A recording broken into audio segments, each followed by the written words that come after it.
Wendy, a lawyer turned blogger, shared an experience she had one evening when her and her husband were enjoying a cozy night in watching Lost in Translation. As Bill Murray's character turns back to Scarlett, tenderly holding her and whispers some inaudible words of loving comfort to her. Wendy turns to her husband teary eyed and says, "My whole life I've dreamed of a man rushing to me, holding me in his arms and whispering to me whatever it is Bill whispers to her." Pausing and preparing herself for her husband to leap across the couch and whisper sweet nothings into her ear, he pulls out his computer and says, "I'm Googling what he says." Wendy reluctantly resigns to the fact that no one is jumping across the couch to embrace her or whisper magical words into her ears. Contemplating why her husband doesn't understand her unspoken desire to be swept off her feet in a great love of movies, as in the Great Love movies, he quotes Bill Murray's supposed lines. Then, after hearing Murray's lines, Wendy writes how she reflects that connections between people at their core are really quite simple. It's the timing, the unspoken expectations, and our connections with others that truly complicate it. I am complicating it. Instead of basking in the comfortable silence between my husband and I in this day-to-day life, I am clouding it with fantastical notions of romance. I enjoy watching movies with my husband, our dog curled up between us, our hands touching as we reach for the popcorn, and it was sweet of him to look up that line. I think many of us, or at least I know many women, have had similar experiences to this, where we see amazing love stories with incredible romantic gestures unfold right in front of our eyes in the music that we listen to, the books that we read, and the movies and TV shows that we watch. We dream of having relationships that ooze with romance, but are these expectations realistic? Most of us won't have dates like we see on The Bachelor, with dinner for two in a secluded spot decorated just for you, or have fireworks shooting off in the background while you share your first kiss, or share a dance while listening to your own private performance of your favorite band. So, what should our expectations of a romantic relationship be? Romance is a vital element of a successful relationship, and today I would like to address the three possible questions that you might have in regards to romance and the expectations that we should have. The first being, what is romance? Second, why is romance important? And third, how can I be more romantic? So the first point is, what is romance?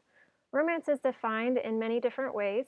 The Oxford Dictionary describes romance as a feeling of excitement and mystery associated with love, and a quality or feeling of mystery, excitement, and remoteness from everyday life.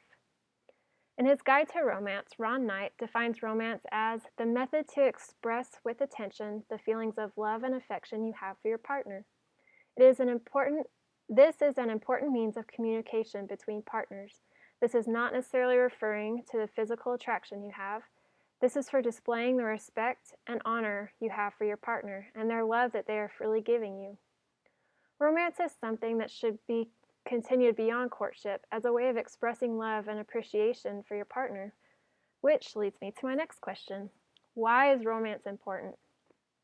Spencer W. Kimball once said, "Love is like a flower, and like the body, it needs constant feeding. The tender flower would wither and die without food and water, and so love also cannot be expected to last forever unless it is continually fed with portions of love, the manifestation of esteem and admiration, the expressions of gratitude, and the consideration of unselfishness." No matter our current relationship status, I think most of us, if not all of us, hope for a love that will stand the test of time. This kind of love is possible if we continually feed that love. And this is where romance comes into play. Elder Holland said, "Real love is best shown in the how." Dr. Barton Goldsmith tells us that romance has got to be one of the most fun and least executive activities in many relationships. With all the distractions that we have in our busy lives, it seems many couples never find the time to be romantic, and that can lead to love's demise. Romance needs to be a constant in your universe. Being romantic is not much work, and savoring romantic moments will actually strengthen your bond. Most people don't try romance activities because they simply don't know how. So, how can we be more romantic? Dr. Goldsmith advised us to start by communicating with our partner and finding out what they perceive as being romantic. And also, if you need a little more help after you've talked with them to get some fresh new ideas, the internet is a great source for guidance. I would caution you to be careful though, and go with what your partner sees as romantic and kind of take that direction. But I've created a short list of things people share online that are easy and simple to do that can have a big impact in your relationship. Number one would be to tell your companion, I love you. We've all heard the phrase that actions speak louder than words, but words speak more clearly than actions do. Show affection. Grab your partner's hand out of the blue or pull them closer to you when sitting on the couch watching TV, or give a relaxing massage or a foot rub at the end of the day. The third one would be to write a poem. Now, I know this is not a strong suit for all of us, so another alternative might be to write a small note or a sweet letter expressing your feelings of love and appreciation towards them. You could even be a little more creative in this area and stash the note or hide it somewhere where your partner will find it later. We all like getting little surprises like that. Another idea would be to give gifts. And I'm not talking about on holidays or birthdays or when it's expected, but when it's unexpected. When was the last time you brought home your partner their favorite candy bar or saw a magazine or a book that you thought they'd really enjoy reading? Gifts don't have to be expensive, and it's in the giving that lets them know that you're thinking about them.